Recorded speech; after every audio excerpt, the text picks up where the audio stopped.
Selamat siang, selamat bergabung kembali kami ucapkan kepada seluruh peserta webinar.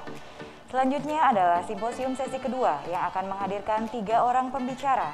Pembicara pertama adalah Dr. Ketut Agus Somia, SPPD KPTI Finasim, yang akan membawakan topik Antiviral Therapy in COVID-19, The Current Evidence. Pembicara kedua adalah Dr. Cokorda Agung Wahyu Purnama Sidi, MBiomed SPPD, yang akan membawakan topik Managing the Inflammation in COVID-19, The Science Behind IVIG, Plasma Convalescence, Anti-IL-6 and Anti-IL-1. Pembicara ketiga adalah Dr.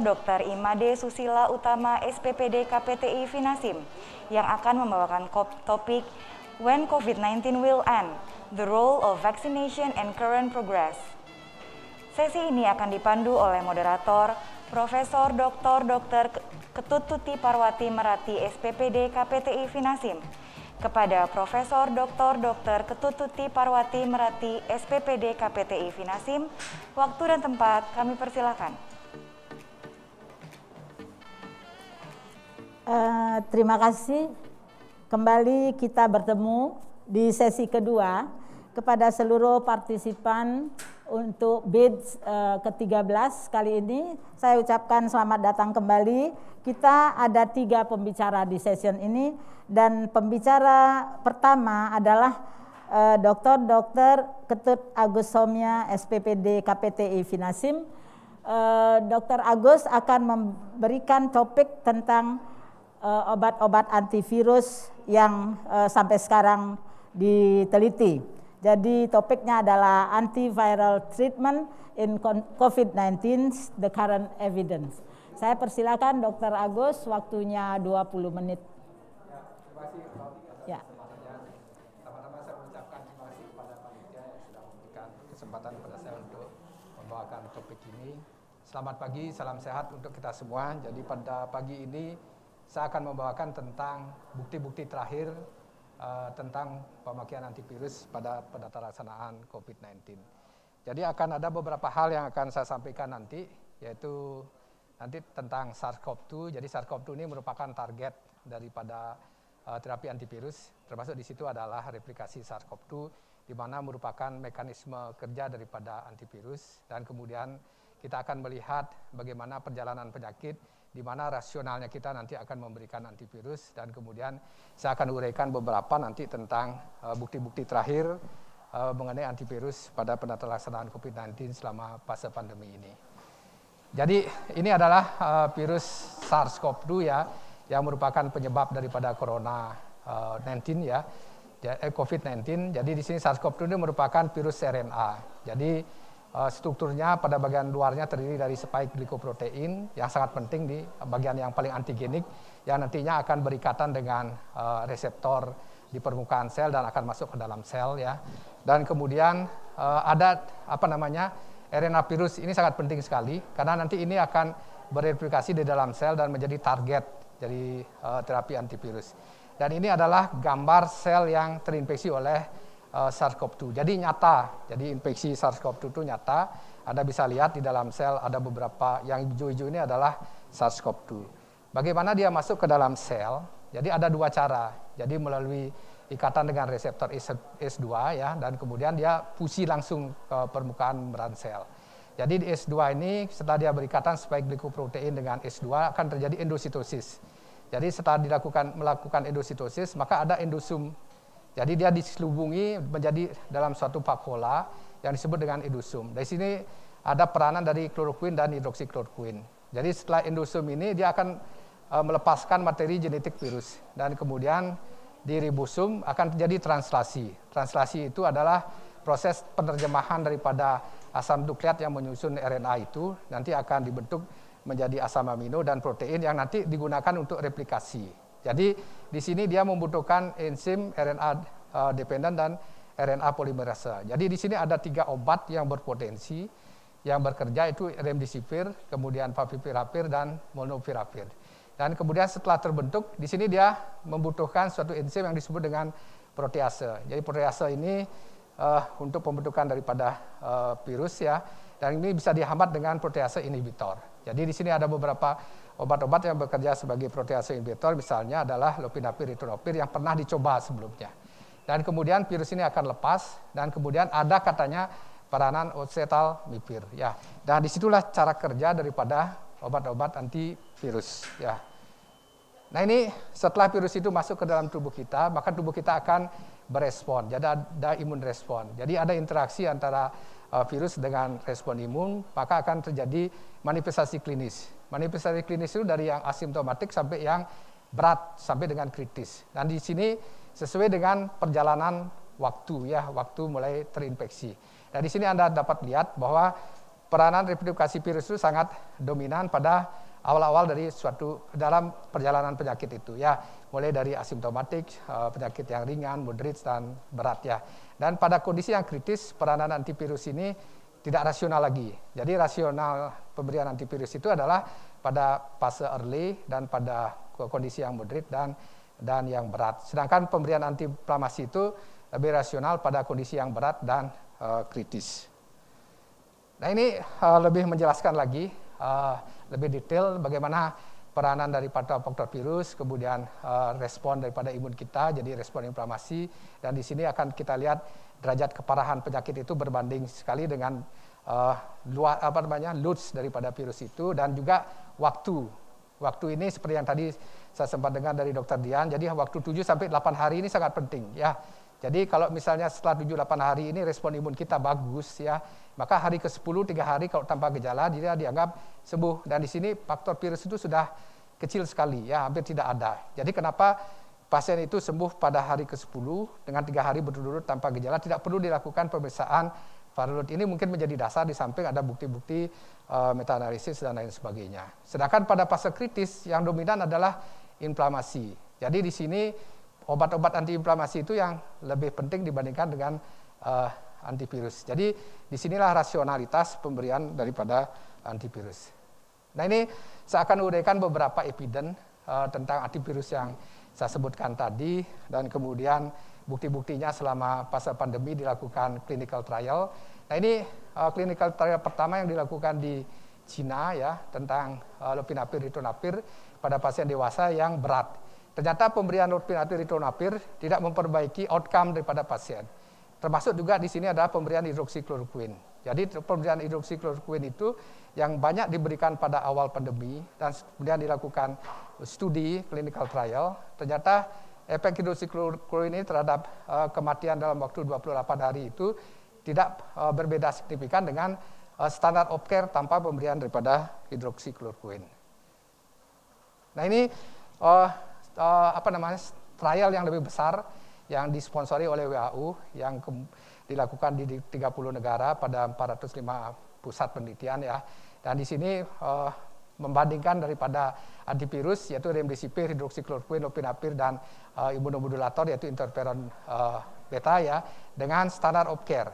Ternyata 4 macam obat ini, ya, 3 antivirus ini ternyata tidak memiliki efek atau memiliki efek yang sangat kecil sekali terhadap mortalitas, terhadap inisiasi daripada pemakaian ventilator, dan kemudian lama rawat di rumah sakit. Oleh karena itu, kemudian WHO mengeluarkan rekomendasi. Jadi rekomendasi ini didasarkan oleh penelitian pada Solidarity Trial, kemudian penelitian-penelitian lain, ya, evidence base yang lain. Ternyata kemudian dibuat rekomendasi bahwa hidroksikloroquine, lopinavir, dan remdesivir itu tidak bermanfaat diberikan pada pasien yang tidak berat, yang berat maupun pada pasien yang kritis. Sedangkan kekuatan daripada evidence remdesivir ini agak lemah, ya, dibandingkan hidroksikloroquine dan lopinavir yang secara kuat tidak bermanfaat pada pasien dengan COVID, baik itu ringan, sedang, berat maupun kritis. Nah ini tentang umipenovir. Jadi ini fusion inhibitor yang tadi kita lihat, ya, di siklus hidup virus itu. Nah ini dilakukan suatu systematic review dan meta-analisis. Nah dari 152 pasien, ya, yang dipublikasikan lewat PubMed, Web of Science, dan kemudian Cochrane, ya, ternyata di sini tidak ada bukti yang mendukung bahwa pemberian umipenovir itu memberikan perbaikan terhadap outcome pasien COVID yang dirawat, ya. Nah kemudian ivermectin ini adalah salah satu antiparasit yang jelas yang biasanya diberikan pada pasien dengan infeksi filariasis, infeksi cacing yang lain ya. Ternyata ivermectin ini memiliki efek antivirus. Dia menghambat import dari protein secara nuklear ya, secara di dalam inti sel ya. Dan inilah menjadi dasar kemudian dilakukan studi in vitro. Jadi pada studi in vitro pada biakan Perohaslam ini kemudian diberikan ivermectin, ternyata terjadi penurunan jumlah virus RNA itu hampir 5.000 kali. Dan kemudian dilakukan suatu studi retrospektif ya pada pasien-pasien COVID yang dirawat di rumah sakit, ternyata terdapat hubungan ya antara pemberian ivermectin 200 mikrogram per kilogram berat badan ini dengan single dose dengan perbaikan survival pasien COVID yang dirawat dengan derajat keparahan berat. Nah, kemudian dilakukan suatu studi yang lebih bagus ya dengan clinical trial, dan ini dipublikasikan di JAMA ya, dan di sini dilakukan di Columbia. Jadi ada 400 pasien yang kemudian di-randomize dan 200 diberikan ivermectin dan 200 diberikan placebo. Ternyata yang diberikan ivermectin ini perbaikannya lebih cepat dibandingkan placebo. Jadi ada selisih waktu 2 hari. Namun sayang secara statistik tidak bermakna. Jadi di sini confidence intervalnya 0,87 sampai 1,32. Jadi tidak bermakna. Sedangkan studi berikutnya ya, satu pilot studi ini yang dipublikasikan di Lancet ya. Ternyata juga ivermectin ini tidak berperan terhadap proporsi PCR positif setelah 7 hari dibandingkan setelah 7 hari pemberian ivermectin dan placebo. Jadi di sini kita mendapatkan bukti bahwa ivermectin itu belum kuat digunakan sebagai terapi untuk COVID-19. Nah, ini favipiravir. Favipiravir ini adalah suatu antivirus yang bekerja menghambat enzim RDRP ya, RNA dependent dan RNA polimerase, dan kemudian ini digunakan untuk pasien flu ya di Jepang, yang nama dagangnya adalah Apigan, yang digunakan juga di Indonesia. Ini ada studi awal di Mesir. Jadi dia cuma membandingkan dengan kloroquine. Jadi di sini bahwa pemberian favipiravir dibandingkan dengan kloroquine, jadi perbaikan perawatan di rumah sakit lebih cepat pada favipiravir dengan kloroquine. Jadi secara statistik ini bermakna, dan penelitian tentang favipiravir ini sedang berjalan. Jadi mungkin tanggal 31 Maret penelitian ini akan selesai. Mungkin 2 bulan kemudiannya, Juli atau Agustus, kita akan mendapatkan publikasi tentang pemberian favipiravir pada intervensi sebagai intervensi awal pada pasien COVID-19.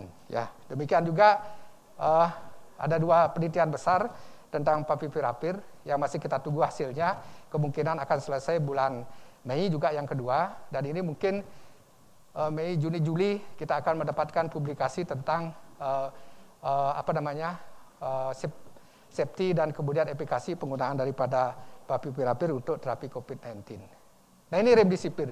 Remdesivir ini adalah satu-satunya obat antivirus yang direkomendasikan oleh FDA. Dia menghambat replikasi virus RNA dan kerjanya pada enzim MDP. Jadi RNA dependent dan RNA polimerase. Jadi walaupun ini berbeda hasilnya dibandingkan Solidity trial, jadi ini desainnya lebih bagus ya, karena ini double blind.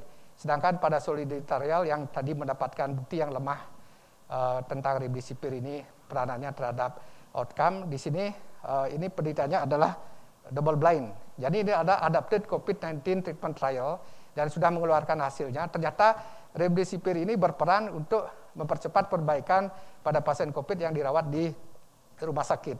Nah, ini adalah buktinya, gambar A. Jadi secara keseluruhan median recovery pada pasien mendapatkan remdesivir ini lebih cepat ya. Ini mungkin 10 hari, sedangkan pada yang placebo lebih lama, mungkin sekitar 15 hari. Jadi selisih waktunya 5 hari, dan ini secara statistik bermakna. Kemudian juga kita lihat pasien COVID yang mendapatkan terapi suplementasi oksigen. Ini COVID yang berat, yang mendapatkan high flow nasal kanul dan mendapatkan non-invasive mechanical ventilasi. Jadi di sini median perbaikan pada yang mendapatkan remdesivir jauh lebih cepat dibandingkan placebo. Jadi median perbaikan pada remdesivir itu sekitar 11 hari kalau kita lihat di sini. Sedangkan pada placebo bisa 18 sampai 20 hari. Jadi ada selisih waktu antara 7 sampai 9 hari. Jadi ini secara statistik juga sangat bermakna. Jadi pemakaian remdesivir secara umum dan pada kasus yang berat. Bagaimana dengan remdesivir kalau diberikan pada kasus yang ringan atau asimptomatik dan yang sedang? Ini ada penelitian yang sedang berlangsung. Jadi ini mungkin akan selesai bulan Juli tahun 2021. Jadi bulan September kita akan dapatkan publikasinya. Jadi ada pemakaian remdesivir pada setting outpatient. Jadi diberikan remdesivir dosis awal itu 200 mg, keesokan harinya pasien datang diberikan yang kedua 100 mg, hari ketiga juga diberikan 100 mg. Jadi kita tunggu hasilnya. Kalau hasil ini bagus, jadi bermakna perbaikannya, maka remdesivir itu bisa diberikan di awal sakit dan sampai di kondisi yang berat yang memerlukan suplementasi oksigen. Jadi secara rasional bisa mengikuti hipotesis yang disampaikan tadi. Nah, sekarang ada kecenderungan untuk mengkombinasikan antivirus dengan imunomodulator. Ini adalah salah satu imunomodulator yang bagus, yaitu baricitinib. Jadi baricitinib ini adalah imunomodulator yang memiliki efek juga antivirus. Jadi melalui jalur kinase 1-2, jadi baricitinib ini dapat menghambat inflamasi.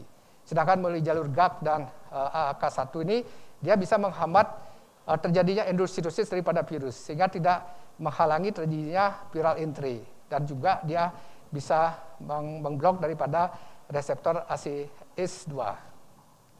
Nah, ini sudah diteliti dan sudah dipublikasikan tanggal 4 Maret di New England Journal Medicine bahwa pemberian baricitinib dengan placebo ternyata kombinasi ini lebih baik dibandingkan placebo. Jadi median recovery-nya 7 hari yang baricitinib, sedangkan placebo 8 hari. Sedangkan pada kasus yang memberat yang mendapatkan high flow nasal kanul oksigen dan non-invasif ventilasi, jadi selisihnya lebih lama lagi, 18 hari. Jadi lebih cepat perbaikan kombinasi remdesivir dengan baricitinib. Dan ini secara statistik bermakna. Jadi ini adalah tambahan baru buat kita yang terlibat dalam tata laksana COVID-nya. Nah, ini rekomendasi yang dikeluarkan oleh CDC bahwa remdesivir ini satu-satunya yang disetujui oleh FDA untuk terapi COVID. Sedangkan ivermectin belum, karena masih menunggu data-data bukti-bukti lain yang mendukung atau tidak mendukung pemberian ivermectin. Nah, ini ada satu yang menarik. Nah, ini kebetulan saya baca terakhir, kebetulan 2 hari yang lalu saya sempat baca di CROI. Ya. CROI itu adalah konferensi retrovirus dan infeksi oportunistik. Ada obat yang namanya molnupiravir. Jadi molnupiravir ini adalah termasuk dia bekerja di RNA dependent dan RNA polimerase. Sebenarnya obat ini saya baca di Forbes ya, sebenarnya dirancang untuk penelaksanaan pasien SARS-CoV-2 dan SARS-CoV dan MERS-CoV. Jadi untuk prevensi dan terapi untuk SARS dan MERS pada early tahun 2000-an. Jadi, ternyata obat ini kemudian diteliti pada uji binatang, ternyata dengan cepat dia bisa menurunkan kadar virus di mencit yang diinjeksikan jaringan paru yang sesuai dengan manusia. Dan ini adalah studi pertama yang kemarin dipublikasikan di di CROI. Ya, jadi di tanggal 16 Maret ternyata pemberian oral molnupiravir ini memberikan efek yang sangat baik. Jadi mungkin ini harapan nanti ke depan obat seperti oseltamivir pada influenza.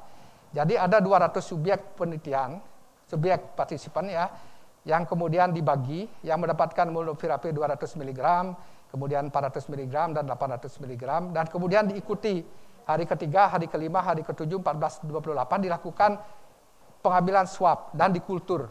Ternyata pada hari kelima, jadi setelah diberikan molnupiravir dan diberikan placebo, yang diberikan molnupiravir itu tidak ada yang tumbuh virusnya dibandingkan dengan placebo. Yang placebo itu masih 24%, seperempatnya masih tumbuh virusnya. Jadi sangat besar sekali, sangat bermanfaat sekali. Dan ini secara statistik pemberian 800 mg 2 kali sehari ini sangat cepat menurunkan virus di swab itu, ya, swab tenggorokan itu. Ini sangat bermakna ini. Nah, ini penelitian tentang molnupiravir sedang berlangsung. Jadi kita mengharapkan tanggal 30 Desember penelitian ini berakhir, yang pada inpatient ya, sedangkan pada outpatient juga pada tanggal 26 Desember akan berakhir. Mudah-mudahan hasilnya bagus seperti preliminary study yang tadi dipublikasikan di CROI. Kalau hasilnya ini bagus, berarti tahun 2022 kita akan punya obat antivirus untuk COVID, yaitu molnupiravir. Dan ini setara dengan oseltamivir pada influenza. Jadi itu harapan baru untuk COVID-19. Nah ini saya tambahkan beberapa obat-obat yang masih digunakan sebagai terapi COVID. Ini obat-obat yang tidak sebenarnya untuk COVID ya, untuk virus yang lain, tetapi ada istilahnya emergency use untuk COVID. Jadi kita di Indonesia selama ini menggunakan remdesivir pada kasus yang berat ya, dan kemudian yang memerlukan suplementasi oksigen. Kemudian favipiravir kita juga menggunakan pada kasus yang sedang dan berat ya, kalau tidak tersedia remdesivir, dan oseltamivir kita menggunakan. Ini hampir sama rekomendasi di Indonesia dengan di Singapura dengan di International Pulmonary Society Committee. Nah ini bisa saya summary ya. Jadi kalau kita melihat patogenesis dari penyakit ini, jadi peranan antivirus itu sangat rasional sekali diberikan di awal penyakit ini terjadi. Manifestasi klinis itu muncul. Dan justru pemeranan antivirus itu akan berkurang pada kondisi yang berat ya, pada pasien yang kritis. Dan kemudian di sini sampai saat ini evidence base yang mendukung adalah untuk antivirus adalah remdesivir. Jadi remdesivir ini pada kasus yang berat seperti yang didapatkan pada studi ACTT, yaitu Adaptive COVID Trial Treatment ya, treatment trial ya.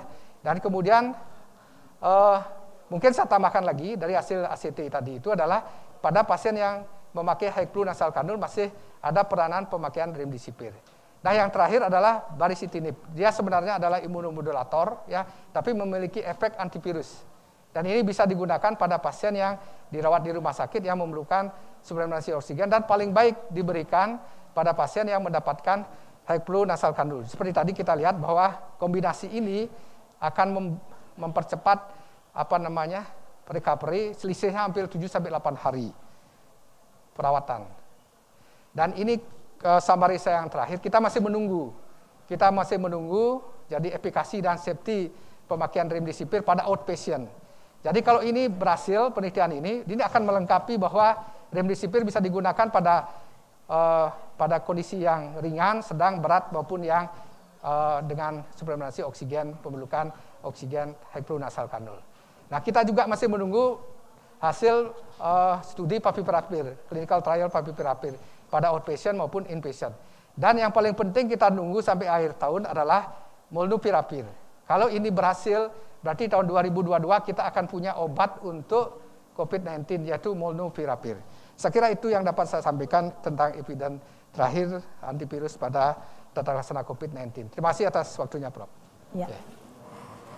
Terima kasih Dr. Agus Somya ya, sudah memberikan dengan panjang lebar dengan jelas ya, dengan jelas sekali bagaimana kronologi penelitian terhadap obat-obat antivirus yang berkembang, yang kita ketahui, sehingga ini merupakan satu keadaan yang dinamis. Dan yang terakhir nampaknya tadi dipresentasikan bahwa ada secercah cahaya untuk ke depan di tahun 2022, katanya kemungkinan kita bisa mendapatkan satu obat molnupiravir, nanti kita bicarakan, yang mirip seperti oseltamivir untuk influenza. Mudah-mudahan benar itu bisa terjadi dan kita bisa menarik nafas lega.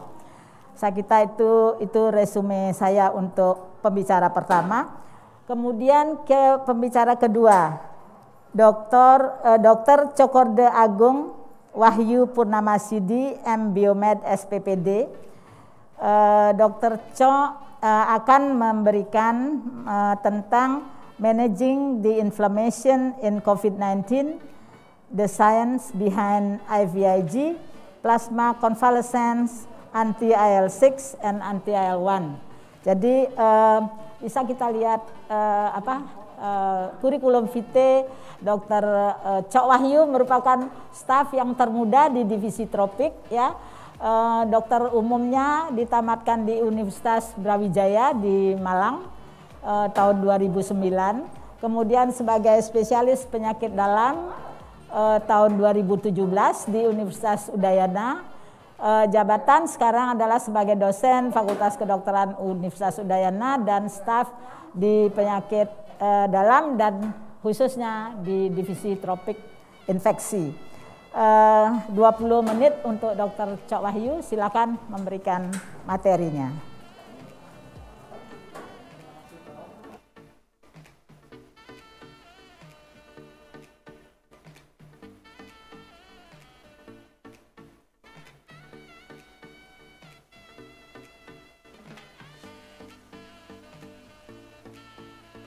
Pego.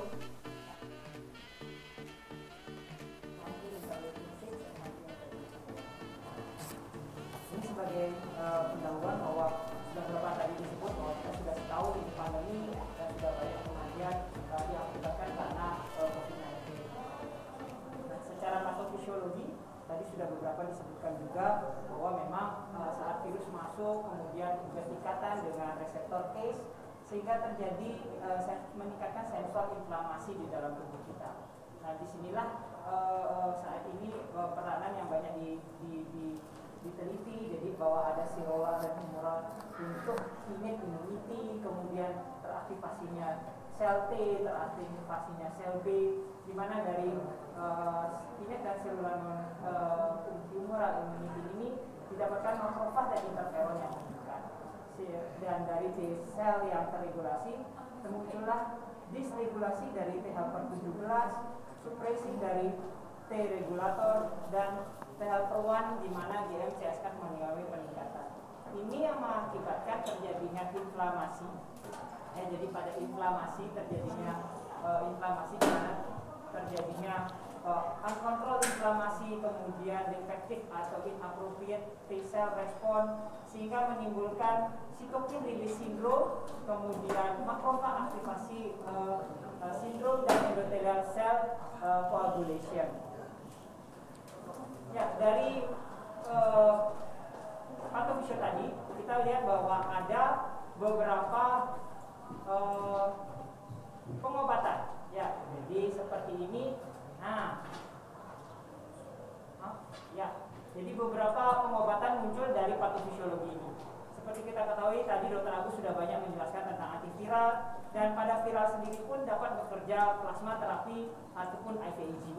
Kemudian di mana saya mendapatkan tugas hari ini adalah pada sitokin release syndrome ini. Jadi penghambat sitokin seperti anti-IL6, anti-IL1 akan bekerja di sini. Overlapping sitokin profile terjadi karena di mana ini adalah terjadinya. Jadi dalam artian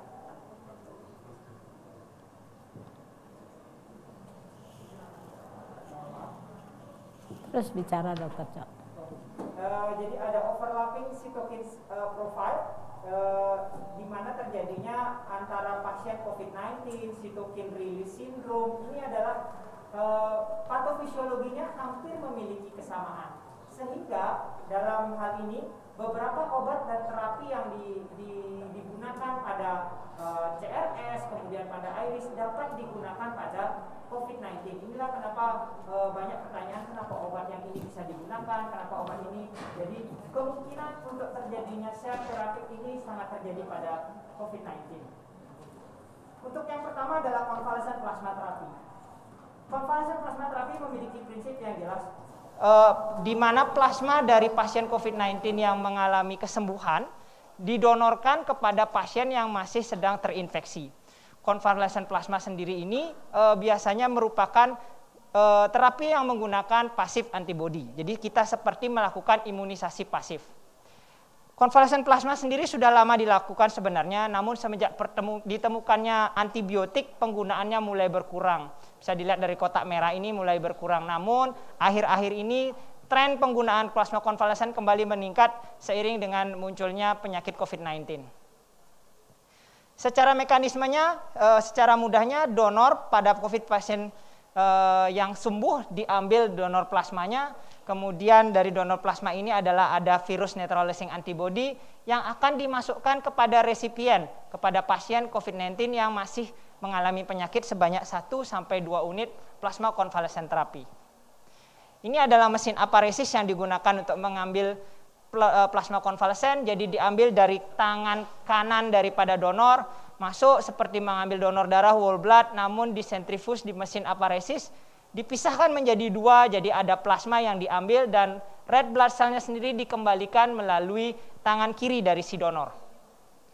Nah, apa kandungan yang terdapat dalam plasma konvalesen? Ini adalah kandungan yang terdapat dalam beberapa plasma konvalesen dikatakan. Jadi ada antibody, clotting and non-clotting factor, albumin, protein C, protein S, anti-inflammatory cytokine, dan beberapa faktor yang belum diketahui. Nah, apa efeknya? Plasma konvalesen sendiri memiliki antiviral efek dikatakan karena mengandung neutralizing antibody, di mana terdapat IgG dan IgM SARS-CoV-2 yang akan berikatan dengan virus sehingga membuat virus tidak mau menempel pada reseptor ACE. Sedangkan ada immunomodulatory effect daripada plasma konvalesen sendiri, dikatakan bahwa plasma konvalesen memiliki neutralization terhadap sitokin, komplement maupun antibody, serta memiliki adaptive immunity dan innate immunity. Nah, ini tadi ada pertanyaan apa syarat sebagai donor. Di sini didapatkan bahwa saat donor di rekrutmen itu adalah harus sudah dalam keadaan sembuh dari COVID-19. Kemudian berumur 18 sampai 55 tahun dengan berat badan ada untuk laki-laki di atas 50 kg dan perempuan di atas 45.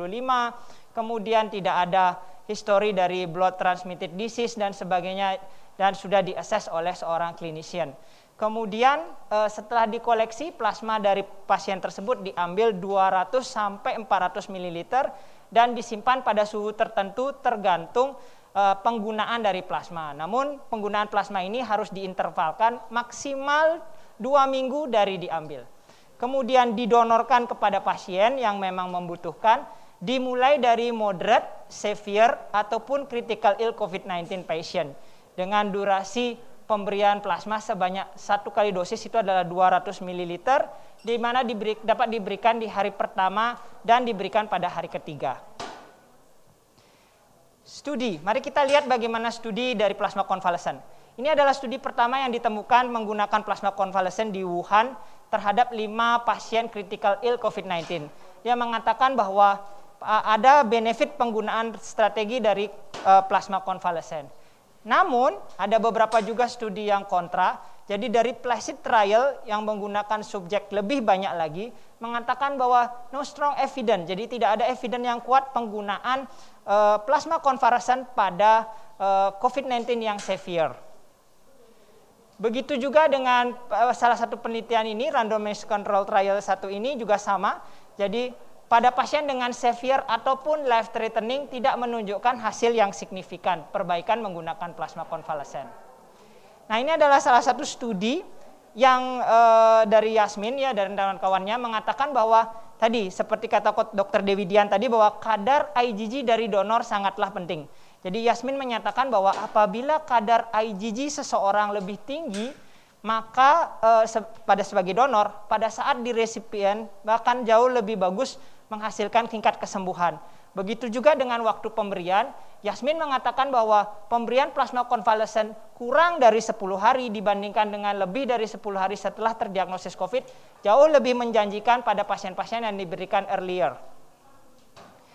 2 penelitian ini juga berkata sama. Dari Joyner di akhir 2020 mengatakan bahwa apabila plasma konvalesen diberikan di hari ketiga hospitalized pasien, maka mortalitasnya 9% dan apabila diberikan lebih pada hari keempat, maka mortalitas akan meningkat 12%. Dan dari Lipster mengatakan bahwa dalam 72 jam after onset of symptom dari seseorang mengalami COVID-19, dimasukkan ke plasma konvalesen, maka akan menurunkan progresif ke arah severe disease. Ini adalah ongoing clinical trial dan salah satunya dilakukan di Indonesia, jadi placenter dari Bangkas yang kemungkinan akan berakhir pada Mei 2021. Bagaimana di RS Unut? Kami melakukan sekitar 35 pasien menggunakan plasma konvalesen, di mana 20 pasien mengalami recovery dan 15 sisanya meninggal. Yang kedua adalah penggunaan human immunoglobulin atau IFIG. IFIG sendiri mengandung immunoglobulin G, di mana dikatakan bahwa bisa digunakan untuk viral infection termasuk SARS, walaupun benefit dari treatmentnya masih inkonklusif dan beberapa thromboembolic complication dilaporkan pada penggunaan pasien ini. EFIC sendiri di Indonesia diregistrasikan penggunaan untuk primary humoral immunodeficiency, ITP, pediatric patient with Kawasaki symptom. Dan EFIC sendiri masih merupakan off-label penggunaannya untuk COVID-19 dengan dosis 0,3 sampai 0,5 gram per kilogram berat badan selama 3 ataupun 5 hari. Nah, mekanisme kerjanya hampir mirip dengan plasma konvalesen, jadi dia berikatan menghambat si virus ini untuk menempel pada ACE2 inhibitor ataupun pada makrofag, di mana memang hampir mirip cara kerjanya, sehingga hanya bedanya adalah kalau plasma itu membunuhkan donor, kalau ini adalah rekombinan. Lee et al. Pada akhir 2020 mengatakan merekomendasikan inilah penggunaan EFIC. Usia lebih dari 18 tahun dan kemudian memiliki simptom kurang dari 7 hari dengan memenuhi gejala di bawah ini, seperti salah satu saja ini RR lebih dari 30, SPO2 ini adalah gejala COVID berat minimal atau COVID kritis. Penelitian banyak yang menggunakan bagi yang pro terhadap penggunaan KIFIC ini adalah penelitian yang paling sering dirujuk. Jadi penggunaan early administration dengan high dose EFIC improve prognosis in the critical type patient COVID-19. Namun dari 7 studi ini, walaupun dia multicenter, kalau kita telah lebih baik, maka dia memiliki beberapa kekurangan ataupun limitasi. Jadi yang pertama adalah dia retropressive tadi, dan yang kedua, 7 penelitian ini memiliki range EFIC yang berbeda-beda dosisnya, dan penggunaannya pun durasinya berbeda-beda, sehingga tidak bisa disamakan sama sekali. Kemudian ini adalah salah satu laporan kasus juga, case series yang mengatakan bahwa dosis yang pertama kali dia sebutkan bahwa 0,3 sampai 0,5 efektif. Namun sayangnya memang ini hanya 5 pasien saja dilakukan. Ada 2 penelitian sejenis seperti ini. Nah, ini adalah salah satu retrospective study yang menggunakan pasien jauh lebih banyak, yakni 58 pasien pada severe disease COVID-19. Di mana dia menyatakan bahwa EFIC sebagai adjuvant treatment dimasukkan dalam 48 jam setelah admission, itu menurunkan penggunaan mechanical ventilation, reduce hospital and intensive care unit stay, dan menurunkan mortality rate dalam 28 hari. Jadi bila dimasukkan dalam 28 jam dari tabel box plot ini dikatakan jauh lebih baik dibandingkan dengan yang diberikan setelah 48 jam. Bagaimana dengan non-severe COVID-19 penggunaan EFIC? Pada penelitian ini dikatakan bahwa Huang et al. Tidak ada benefitnya. Banyak juga penelitian lain yang mengatakan bahwa pasien non-severe penggunaan EFIC sangat tidak direkomendasikan karena tidak ada gunanya dan tidak ada bedanya dengan standar terapi. Ongoing clinical trial-nya yang saya temukan masih tinggal 1. Bagaimana di RS Unut kami pernah melakukan pemberian EFIC pada 9 pasien, dan di mana 6 meninggal dan 3 sisanya sembuh. IL-6 reseptor atau tocilizumab. Tocilizumab sendiri adalah human anti interleukin 6 yang bekerja pada soluble interleukin 6 reseptor dan membran interleukin nasional. Dia masih off label penggunaannya pada COVID-19. Ini adalah cara kerjanya, menghambat reseptor sehingga tidak terjadi penempelan interleukin 6 pada reseptor sehingga mencegah terjadinya cytokine storm. Dosisnya 8 mg per kilogram berat badan, dapat diulang dalam 12 jam, namun biasanya single dose diulang apabila hanya terjadi perburukan. Guideline bagaimana? UK guideline mengatakan pada pasien intensive care berguna.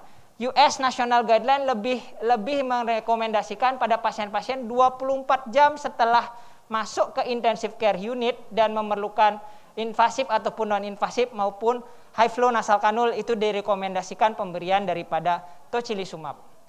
Indonesia sendiri punya rekomendasi, jadi pada severe dan bila illness-nya lebih dari 1 minggu dengan SOFA score kurang dari 3 dan salah satu dari beberapa faktor inflamasi ini terjalani peningkatan. Ini adalah yang tidak boleh digunakan tocilizumab. Jadi ada imunosupresi, peningkatan transaminase, gastric perforation, bakteri fungal non-SARS-CoV infection, absolute neutrophil count yang rendah, dan platelet count yang rendah. Bagaimana dengan penelitiannya? Ada penelitian mengatakan pada pasien moderat tidak efektif penggunaan tocilizumab. Dan ini adalah salah satu penelitian yang menggunakan systematic review pada akhir 2020 pada bulan Oktober dengan 19 tadi mengatakan bahwa efektif apabila mengurangi terjadinya menggunakan ventilasi mekanik. Dilanjutkan oleh Khan di awal 2021 mengatakan bahwa pemberian tocilizumab memberikan survival rate membaik pada pasien-pasien bila diberikan earlier di ICU setting. Di RS Unut sendiri kami menggunakan 17 pasien, 11-nya meninggal dan 6 mengalami recovery. Anakinra sendiri adalah rekombinan IL-1 reseptor antagonis menetralising hiperinflamasi, sama masih off label dengan dosis 100 mg dalam 12 jam selama 3 hari pertama, diikuti 100 mg dalam 24 jam untuk 7 hari. Seperti biasa, ada yang pro, ada yang kontra. Ada yang pro di sini mengatakan masih bisa menggunakan Anakinra, sedangkan yang kontra ini adalah Anaconda study dan Corimono Ana 1 study, jauh menggunakan pada fase 3 di stop karena menambahkan mortalitas pada lengan intervensi. Bagaimana dengan beberapa penelitian? Ini ada head to head antara Anakinra dan tocilizumab dalam penelitian ini. Terlihat dari tabel mungkin Anakinra lebih superior dibandingkan dengan tocilizumab. Namun ternyata secara statistik dinyatakan tidak bermakna. Dan kenapa lebih banyak yang meninggal menggunakan tocilizumab pada penelitian ini? Ternyata pada penelitian ini tocilizumab digunakan di awal-awal pandemi, sedangkan Anakinra baru digunakan di akhir-akhir ini. Ada 3 penelitian dari Mehra, Koistra, dan Dimopoulos ini mengatakan bahwa Anakinra efektif pada COVID bila mengalami secondary hemophagocytosis limfositosis atau SHLH. Jadi dengan karakteristik terjadinya pansitopeni, hiperkoagulasi, acute kidney injury, dan hepatobiliary dysfunction. Sebagai penutup, saya dapat sampaikan bahwa plasma konvalesen terapi mengandung antibodi dan anti-inflammatory, lebih baik digunakan pada moderate COVID dan earlier dimasukkan pada saat pasien hospitalized. IFIC merupakan rekombinan daripada imunoglobulin G dengan mekanisme hampir mirip seperti plasma konvalesen dan menunjukkan outcome yang bagus pada severe COVID. Sedangkan tocilizumab adalah rekombinan human anti-interleukin 6 reseptor monoklonal antibody yang di-reserve untuk severe ataupun life-threatening COVID-19 patient in ICU setting. Dan Anakinra was effective in COVID-19 with SHLH symptom. Terima kasih. Terima kasih kepada Dr. Cok Wahyu ya. Wah, sudah membicarakan dengan detail sekali bagaimana cara kerja dan indikasi daripada pemberian plasma konvalesen, kemudian IVIG, rekombinan, dan juga beberapa anti interleukin. Topik selanjutnya yang ketiga, kita menginjak kepada pembicara Dr. Imade Susila Utama SPPD KPTI Finasim. Topik yang akan dibicarakan, dipresentasikan adalah tentang vaksin ya. When COVID-19 will end. Nah, kapan kita akan bisa mengakhirinya? Bagaimana peranan daripada vaksinasi dan progres reportnya sampai sekarang. Tidak asing lagi, Dr. Susila adalah seorang staf di Divisi Penyakit Tropis dan Infeksi Fakultas Kedokteran Universitas Udayana, RSUP Sanglah Denpasar. Tamat dokter umum tahun 1994 ya, di Universitas Udayana, kemudian sebagai spesialis penyakit dalam juga di Universitas Udayana. Kemudian mendapatkan konsultan ilmu penyakit tropis dan infeksi tahun 2011. Di sini juga sudah disampaikan publikasi yang tertulis di sini adalah tentang toxoplasmosis and other neurologic infection, kemudian rickettsiosis and malaria. Ini satu penelitian dengan INA Respon. Saya kira 20 menit waktu untuk Dr. Susila. Silakan mempresentasikan. Baik, terima kasih Prof. Tuti, guru saya yang kali ini selaku moderator. Saya akan membawakan sebuah topik yang lagi tren kalau saya bilang ya. Jadi kita sering sekali belakangan ini berdiskusi tentang vaksin. Jadi vaksin ini sudah menjadi semacam keharusan yang harus didapatkan oleh seluruh populasi. Karena vaksin ini adalah sesuatu yang menjanjikan, ya kalau saya boleh bilang menjanjikan akan bisa menghentikan pandemi COVID ini, karena kita tahu pandemi COVID ini sudah sangat membuat kita semua jenuh, ya kita harus bisa menghentikan. Vaksin menjanjikan sesuatu yang sangat besar untuk bisa menghentikan pandemi, dan bagaimana progres daripada vaksin COVID-19 akan saya sampaikan pada presentasi saya berikut. Nah, pertanyaan pertama, kenapa kita perlu vaksin untuk COVID-19? Saya ulas kembali bagaimana vaksin itu bisa mencegah berbagai penyakit infeksi. Ini semua sudah kita tahu. Seperti contoh, vaksin bisa mencegah measles, polio, hepatitis B, influenza, dan banyak penyakit lain. Bahkan, vaksin bisa mengeradikasi suatu penyakit infeksi sampai penyakit infeksi tersebut tidak kita dapatkan lagi. Seperti misalnya variola yang sudah tidak ada itu karena keberhasilan vaksin. Nah, pada suatu komunitas di mana sebagian besar populasi sudah terprotek oleh vaksinasi, maka dalam situasi seperti itu patogen tidak akan bisa spread, tidak akan bisa menyebar. Inilah yang disebut dengan herd immunity atau indirect immunity atau population immunity. Ini yang sering-sering kita sebut-sebut sebagai herd immunity. Karena pada suatu populasi di mana sebagian besar masyarakatnya atau masanya sudah imun, maka ini juga akan memprotek mereka yang belum divaksinasi. Sehingga target kita untuk mencapai herd immunity adalah 70% daripada populasi harus mendapatkan, sehingga yang 20 atau 30%-nya bisa terprotek oleh yang mendapatkan vaksinasi. Itulah konsep daripada herd immunity. Dalam gambar ini bisa sejawat lihat ya bagaimana peran daripada mereka yang mendapatkan vaksin atau yang sudah imun. Bisa ditunjukkan oleh yang berwarna biru. Nah, yang merah itu adalah yang positif COVID. Bila sebagian besar di komunitas ini adalah warna biru, maka yang COVID yang positif yang merah itu tidak akan bisa transmisikan ke yang lain. Dan yang unprotect, yang belum tervaksinasi, bila dikelilingi oleh mereka yang sudah tervaksinasi imun, maka mereka akan otomatis ikut terproteksi oleh populasi yang sebagian besar sudah mendapatkan vaksinasi. Itulah konsepnya.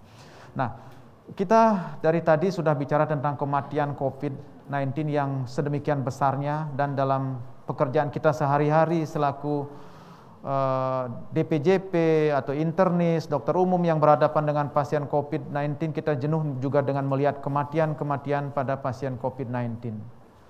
Nah, angka kematian akibat COVID-19 ini sebenarnya bisa kita turunkan dengan melalui berbagai faktor yang secara simultan harus kita lakukan, dan salah satunya faktor-faktor yang bisa menurunkan mortalitas pada pasien COVID-19 adalah dengan memunculkan imunitas melalui vaksin.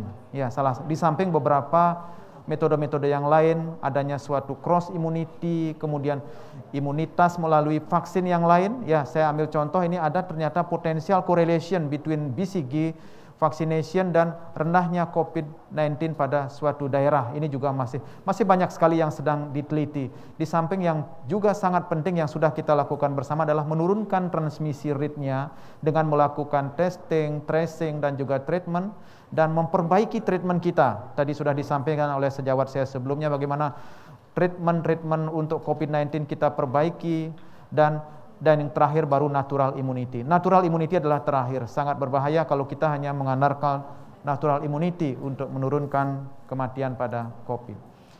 Saya ulas sedikit kembali tentang struktur daripada SARS-CoV-2 karena ini berkaitan dengan vaksin juga. Ya, jadi vaksin pada virus SARS-CoV-2 itu ada membran, ada envelope, ada nukleokapsid, dan ada spike. Yang paling besar berperan nanti pada vaksin adalah spike protein. Ya, spike protein itu termasuk ke dalam struktural atau protein aksesoris yang struktural. Jadi secara genomik SARS-CoV-2 itu ada yang non struktural dan ada yang struktural. Nah, yang struktural itu salah satunya adalah spike. Spike itu dibagi dua, ada yang S1 subunit dan ada yang S2 subunit. Di S1 subunit ada namanya N-terminal, kemudian ada RBD, reseptor binding domain, ada N-terminal domain. Yang berperan nanti adalah reseptor binding domain. Kenapa reseptor binding domain itu sangat berperan? Karena reseptor binding domain inilah yang akan melekat pada reseptor daripada host, ya. Jadi reseptor host itu pada melalui spike protein, di ujung daripada spike protein ada reseptor binding domain yang akan melekat kepada reseptor host, terutama reseptor S2 reseptor, ya. Itu peranannya. Nah, bagaimana respon imun adaptif daripada tubuh kita terhadap SARS-CoV-2 protein dalam membentuk antibodi? Dalam respon imun adaptif, neutralizing antibody yang sangat berperan nantinya dalam hal untuk mencegah munculnya manifestasi COVID-19, mencegah infeksi, neutralizing antibody hanya terbentuk pada spike glycoprotein. Itulah perannya spike glycoprotein. Tapi antibody yang lain bisa pada nukleokapsid. Sedangkan sel T, CD4, kemudian sel T, CD8 bisa pada berbagai fraksi daripada virus tersebut. Ini sebuah gambaran bagaimana imunitas bisa terbentuk melalui dua metode. Yang pertama bisa secara alamiah karena infeksi, bisa juga melalui vaksinasi. Tetapi ada perbedaan, bila kita melakukan vaksinasi lebih awal, maka kita akan mendapatkan respon imun yang jauh lebih cepat perbaikannya dibandingkan dengan gambar A.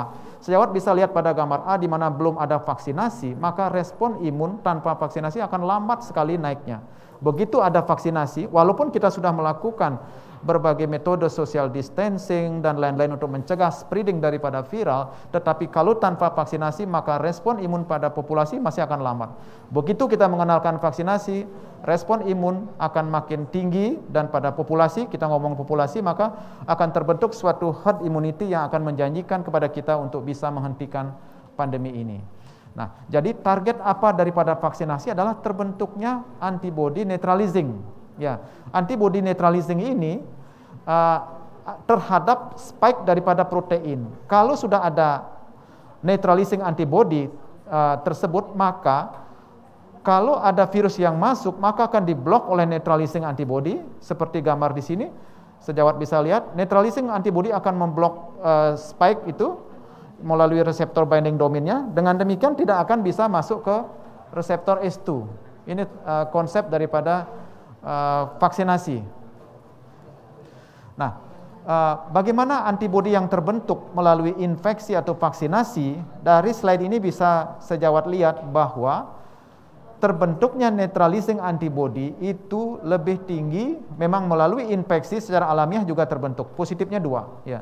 Kemudian kalau melalui vaksinasi, ya, kalau melibatkan reseptor binding domain, ya, apakah dia akan menggunakan platform viral vector, RNA, itu lebih tinggi kemungkinan terbentuknya neutralizing antibody, ya.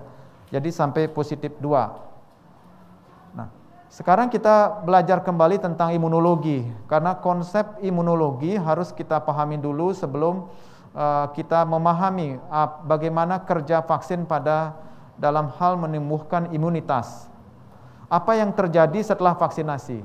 Yang pertama adalah adanya respon imun innate atau immediate. Ini yang di awal.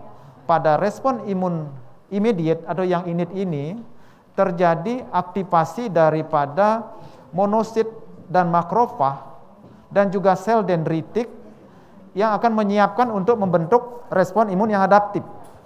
Nah, ini berlangsung selama 1-3 hari setelah vaksinasi. Pada 1-3 hari setelah vaksinasi ini akan terjadi suatu reaksi lokal. Ya, jadi suatu reaksi lokal. Dan juga ada suatu adverse effect yang sistemik. Dikatakan adanya reaksi lokal pada hari pertama ketiga vaksinasi dan adanya suatu adverse effect yang sistemik itu merefleksikan bahwa innate immunity itu teraktivasi. Ya, jadi jangan berarti kalau kita ada suatu reaksi lokal atau reaksi sistemik yang ringan, itu adalah suatu kita ketakutan akan kejadian ikutan yang berat, tidak. Itu adalah tanda bahwa memang adanya aktivasi pada innate immunity. Nah, setelah innate immunity, itu baru masuk ke adaptive immunity. Pada adaptive immunity ini akan berkembang sel beta sel yang akan memproduksi antibodi, dan juga adanya suatu sel B yang memori. Nah, antibodi ini diinjus oleh berbagai tipe vaksin yang nanti akan melimitasi daripada invasi virus. Di samping itu pada adaptive immunity ada suatu perkembangan daripada sel T, respon sel T. Ya, baik CD4 maupun CD8. Sekarang kita lihat lebih lengkap, lebih jelas di mana respon daripada sel T dan sel T CD4 dan sel T CD8. Ya, kalau sel T CD4 itu biasanya diinjus oleh vaksin-vaksin live atau subunit akan memproduksi sitokain. Ini CD4, sel T CD4 ini sangat esensial untuk membangun suatu respon antibodi. Sedangkan sel T yang CD8 ya, itu biasanya akan diinjus oleh baik live vaksin atau vaksin yang berplatform asam nukleat. Dia akan membunuh sel T CD4, akan bisa membunuh sel yang terinfeksi virus dan akan bisa menghentikan infeksi melalui interferon gamma. Jadi itu peranannya. Selanjutnya adalah adanya sel beta memori yang terbentuk itu bisa reaktivasi, terutama pada pemberian booster. Inilah tujuannya kenapa pada vaksinasi perlu suatunya booster pada vaksin berikutnya. Akan membangkitkan sel beta memori, bisa sejawat lihat pada gambar ini, begitu di boosting akan terjadi peningkatan daripada antibodi yang sangat tinggi. Makanya kapan kita melihat respon antibodi pada saat vaksinasi, kalau vaksinasi sudah 2 kali, maka memang setelah vaksin yang kedua, ya, setelah terbentuknya sel beta memori di booster lagi, maka akan terjadi peningkatan antibodi yang sangat tinggi. Sekarang kita ngomong tentang vaksin COVID-19. Ideal vaksin itu adalah harus bersifat imunogenik. Jadi dia mampu membentuk antibodi neutralizing, terutama harus safety, harus long term efikasi. Jadi harus bisa memberikan efikasi yang jangka panjang, itu yang idealnya. Dan vaksin yang ideal itu harus stabil di dalam penyimpanan dan distribusi. Kalau jangan sampai di awal dibuat, setelah distribusi sampai ke pelosok sudah tidak stabil.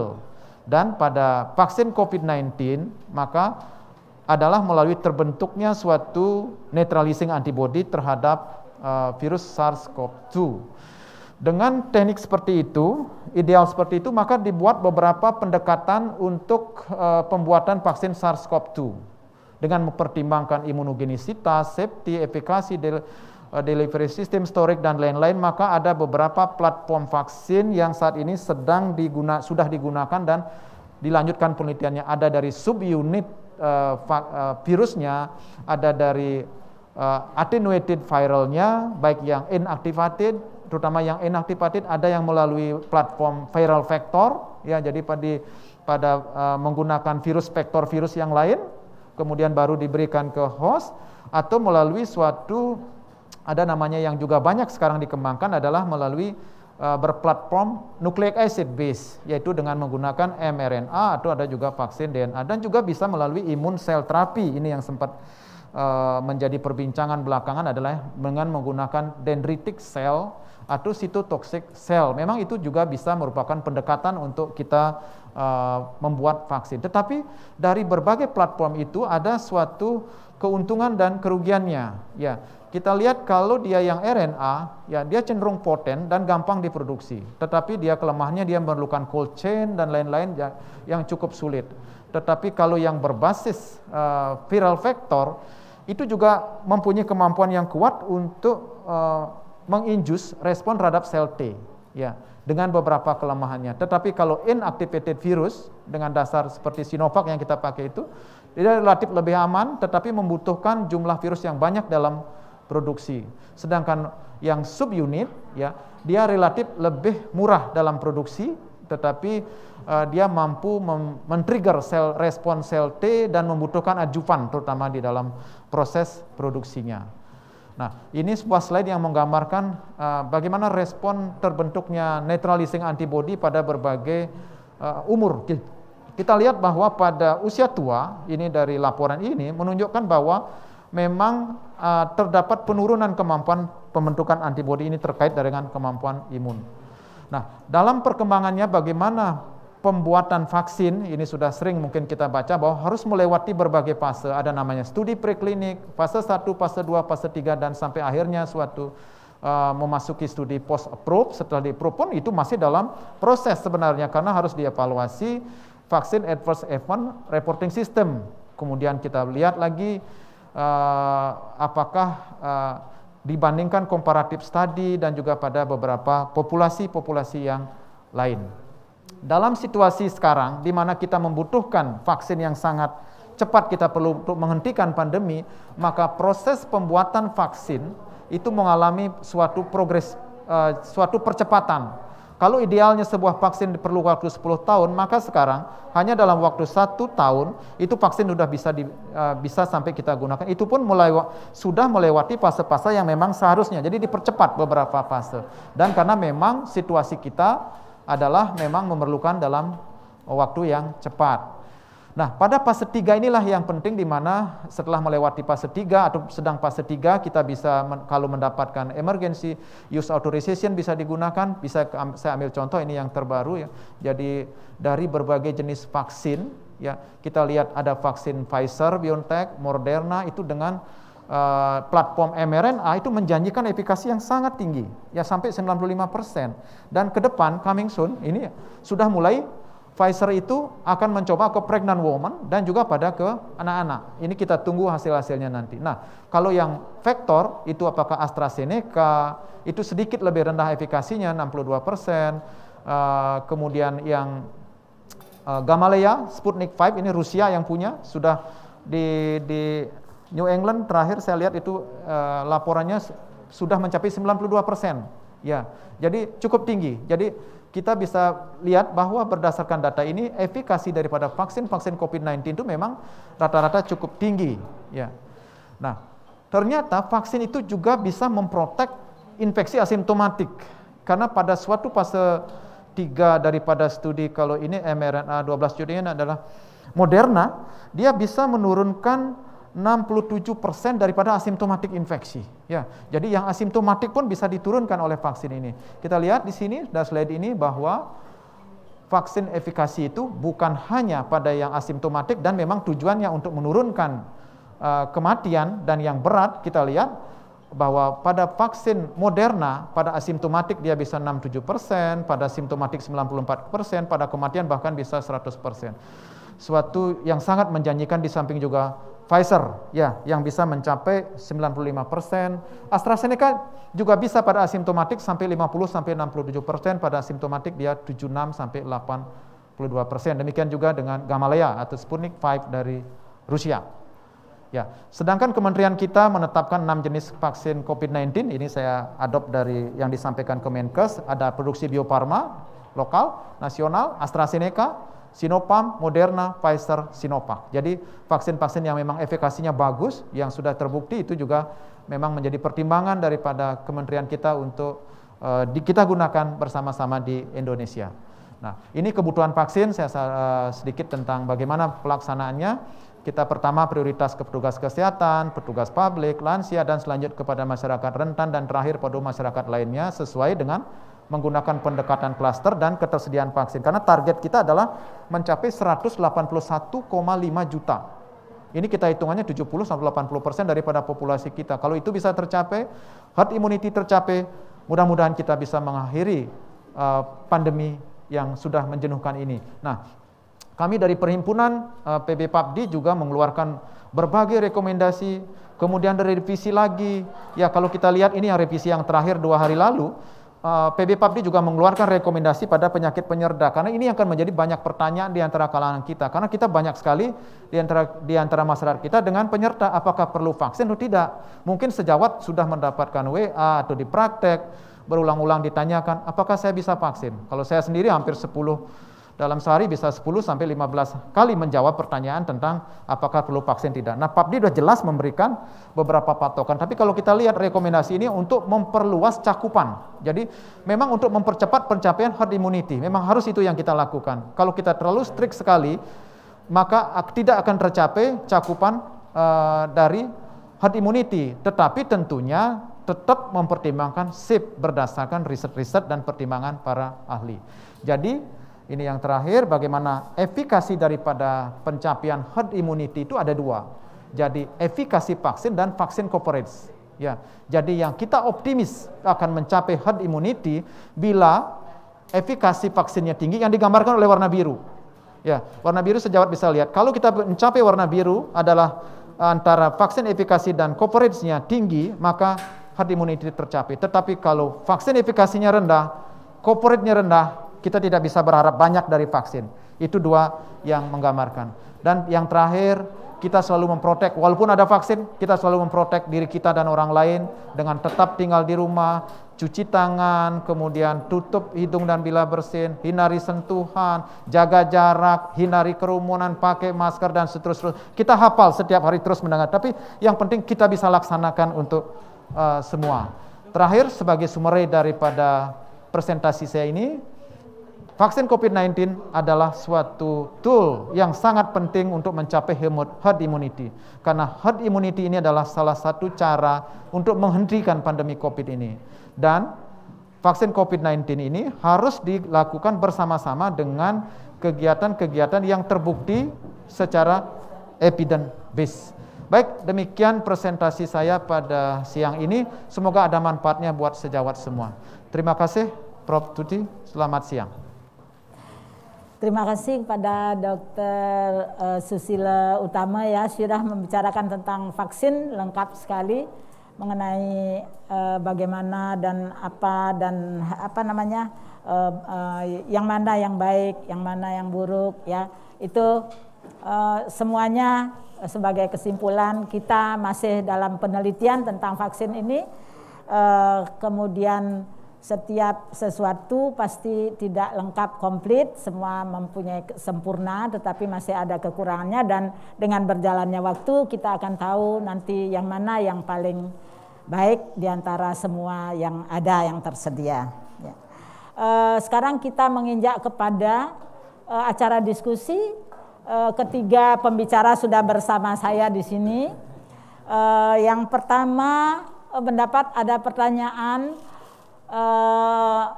Banyak ya pertanyaan, kemudian sudah dipilih di sini karena untuk bisa mewakili karena waktu ya. Dr. Agus Somya dari Dr. Jayakusuma ya. Mengapa pemberian antivirus tidak rasional pada COVID kritis? Padahal mungkin saja replikasi virus masih terjadi pada kasus yang berat dan kritis, itu maksudnya ya. Kemudian ini dari Dr. Jayakusuma memberikan tambahan ya. Tadi dijelaskan begitu banyak obat yang secara teoritis dan juga sudah di trial berbasis pada target, mulai dari masuknya virus, memblok reseptor, memblok fusi, memblok timpres, memblok replikasinya, memblok munculnya virus baru ya. Apakah tidak mungkin memberikan multi drugs regimen ya berbasis pada target yang tadi dijelaskan oleh Dr. Agus, termasuk memberikan anti IL-6 dan lain-lain yang mempunyai efek anti-inflamasi. Jadi ini kaitan dari antivirus dan anti-inflamasi. Tadi fokus Dr. Agus kita minta presentasinya adalah tentang antivirus, tetapi tidak membicarakan standar treatment lengkap pada ini, pada kasus-kasus COVID-19. Hanya menyorot mengenai antivirus. Saya kira demikian. Dr. Agus, silakan dijelaskan. Terima kasih Prof atas pertanyaannya, kesempatannya. Terima kasih Dr. Jayakusuma atas pertanyaannya. Saya kira tadi sudah dijelaskan setelah dipelajari tentang patogenesis daripada infeksi SARS-CoV-2 ya, COVID-19. Jadi kelihatan sekali bahwa derajat keparahan itu sangat tergantung sekali dari viral infeksi dan kemudian respon imun dan juga waktu ya. Waktu itu sangat berperan sekali. Dan seperti kita lihat tadi bahwa dari model patogenesis yang disampaikan tadi bahwa faktor virus itu berperan sampai di kondisi yang berat.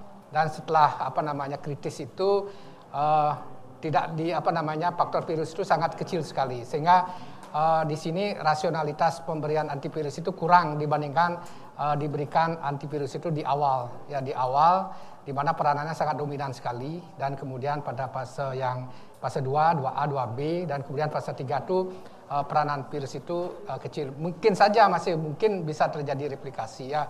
Misalnya dia baru sudah memasuki fase 2B mau menjadi 3, tapi peranan hiperinflamasi sangat tinggi sekali di situ, sehingga ya bisa saja kita memberikan antivirus. Masih ada kemungkinan peranan pemberian antivirus di ujung itu, di 2B menuju ke 3 gitu ya. Jadi tapi secara teoritis maka rasionalitas itu akan kuat ya, sudah diberikan di fase awal. Nah, kemudian mengenai pertanyaannya, apa tidak mungkin dilakukan kombinasi beberapa antivirus? Konsep itu kan yang kita anut dan kita terapkan pada terapi antivirus pada HIV. Jadi highly active antiretrovirus. Jadi kita menggunakan beberapa antivirus dengan mekanisme tempat kerja yang berbeda yang diberikan dalam jangka waktu yang lama. Tapi pada kasus ini, pada COVID ini kan dia akut, bukan kronik seperti HIV. Dan kemudian sampai saat ini juga belum ada yang saya baca kombinasi terapi antivirus yang memiliki tempat kerja ya yang berbeda yang diberikan pada pasien COVID-19 dan yang dipublikasikan.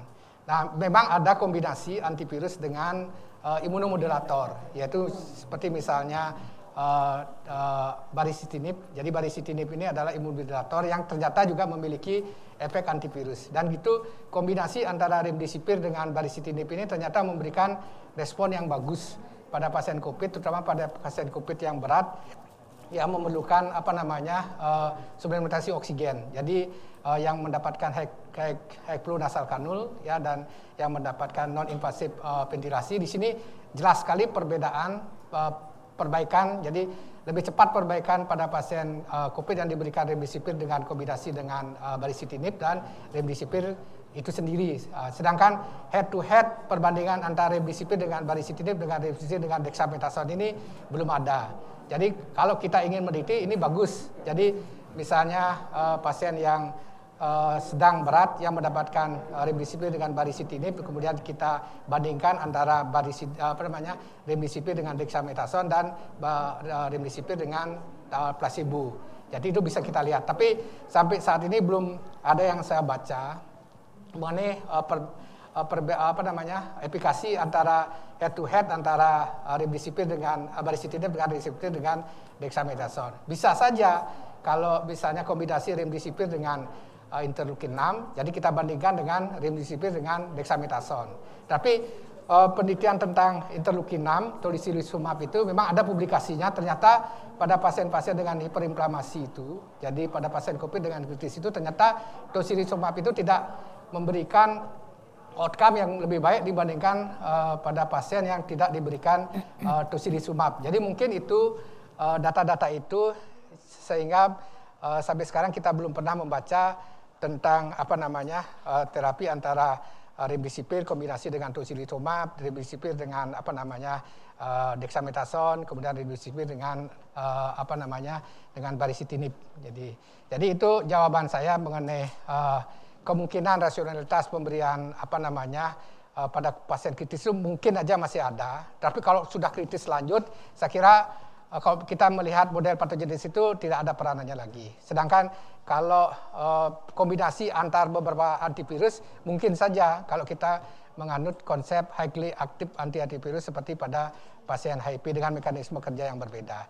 Dan kemudian yang sudah ada publikasinya memang antivirus dengan kombinasi dengan imunomodulator dalam hal ini adalah baricitinib. Sedangkan publikasi tentang remdesivir antivirus dengan dexamethasone dibandingkan antivirus itu sendiri sampai saat ini belum ada yang saya baca. Saya kira itu jawaban saya. Ya, terima kasih Dr. Agus. Jadi sudah jelas disampaikan ya, mungkin ada beberapa yang belum diteliti. Misalnya kombinasi obat antivirus yang mungkin itu pada satu pasien itu kan belum ada ya, misalnya remdesivir dengan favipiravir molnupiravir itu kan pada satu belum diteliti secara itu. Siapa tahu nanti ke depannya seperti pada HIV. Nah ini ada pertanyaan Dr. Agus melanjut dengan jawaban yang tadi. Katanya ini dari Hendy Mas Janto, ya. Pada pasien HIV yang mendapat lopinavir ritonavir, kan itu salah satu obat PI pada HIV yang terkena COVID. Apakah lopinavir ritonavir diganti atau ditambah antiviral lain untuk COVID-nya? Jadi ini targetnya ke COVID. Untuk COVID-nya apakah diganti atau ditambah antiviral yang lain? Kemudian kalau terjadi reinfeksi, apakah antiviral yang berbeda-beda untuk sindrom yang diberikan yang berbeda, ya. Kemudian ada ketiga pertanyaannya, untuk sindrom pernafasan post COVID atau long COVID, apakah ada terapi tambahan? Ya. Jadi lengkap, pertanyaannya ada 3. Mungkin bisa pendek diperjelas. Ya, terima kasih. Ya. Lopinavir dan ritonavir kalau itu sudah digunakan pada pasien HIV yang kemudian sudah artinya kemudian mendapatkan infeksi COVID. Kalau misalnya terapi itu sudah menyebabkan supresi daripada viral load-nya sudah bagus ya, itu tidak perlu diganti. Di samping itu juga hasil studi terakhir lopinavir ritonavir ini kan manfaatnya pada COVID itu tidak memperbaiki outcome. Jadi tidak perlu diganti. Tetap aja itu untuk kalau misalnya dia udah pasien HIV-nya sudah tersupresi dengan lopinavir ritonavir tetap dilanjutkan. Kemudian perlu ditambahkan antivirus yang lain. Saya kira bisa ya. Kalau ada indikasi bisa diberikan antiviral yang lain karena mekanisme kerjanya kan berbeda. Sedangkan pada lopinavir ritonavir itu kan protease inhibitor dan peranan protease inhibitor pada COVID-19 ini juga masih tanda tanya, masih belum jelas ya. Sedangkan antivirus yang lain itu kan kerjanya di tempat yang berbeda, yaitu di RNA dependent dan RNA polimerase seperti misalnya remdesivir, molnupiravir atau favipiravir itu kan tempatnya di sana. Sedangkan chloroquine itu kan sudah kita tidak anggap lagi sebagai antivirus pada COVID-19. Jadi kombinasi itu masih memungkinkan, tidak masalah. Kalau misalnya pasien HIV yang sudah memakai lopinavir ritonavir dikombinasikan dengan contohnya remdesivir atau favipiravir. Tapi mungkin sudah ada penelitian itu enggak pada orang HIV yang pas dengan obat lopinavir ritonavir kemudian diberikan remdesivir katakanlah misalnya begitu, ada enggak sudah report mengenai itu? Report belum saya pernah baca, Prof. Belum ya. Jadi untuk HIV-nya biar saja tetap lopinavir ritonavir, kemudian untuk COVID-nya ini mengikuti pedoman yang direkomendasikan untuk Indonesia. Jadi tetap memakai itu dulu. Nanti itu dilihat dan berdasarkan itu nanti tahu hasilnya kan begitu ya. Oke. Ini kalau ada reinfeksi, apakah terapi? Ya, reinfeksi itu kan prinsipnya sama aja. Kalau dia reinfeksi, tentu kan reinfeksi kan berarti dengan varian ataupun strain virus yang berbeda. Jadi tetap aja kita perlu antivirus kalau memang ada indikasi. Jadi diberikan kembali antivirusnya. Saya kira tetap antivirus itu remdesivir, kemudian favipiravir dan kemudian molnupiravir itu kan kerjanya di tempat itu. Jadi kalau misalnya ada terinfeksi lagi oleh strain yang berbeda, tetap aja dia masih bermanfaat. Jadi bisa digunakan. Ya. Sedangkan untuk long COVID ada perlu terapi? Ya, long COVID itu kan faktor virusnya sudah tidak berperan lagi. Jadi yang lebih banyak long COVID ini kan sequelae akibat daripada inflamasinya. Sehingga di sini ya tentu diberikan terapi tambahan untuk mengatasi itu sesuai dengan sequelae yang terjadi. Ya, jadi itu tambahannya. Long COVID dilihat lagi ini dan faktor virus sudah tidak diperhatikan, malah pada komplikasinya waktu itu ya. Nah, terima kasih Dr. Agus. Sekarang untuk Dr. Susilo ya, banyak pertanyaan sebenarnya juga. Ini kita ambilkan ada 4. Nah, mungkin karena waktu bisa menjawabnya lebih pendek, singkat tetapi jelas. Pada COVID, pada kondisi di mana seseorang sudah vaksin pertama lalu positif COVID-19. Apakah perlu dilakukan vaksinasi kedua setelah 3 bulan atau mengulang vaksin dari awal? Jadi dia sudah vaksin yang pertama terus kena. Nah, antara 1 dan 2 itu dia kena.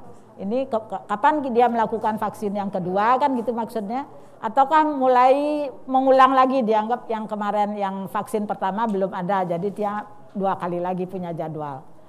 Kemudian yang kedua, apakah setelah vaksin COVID kedua kita pasti akan terlindungi?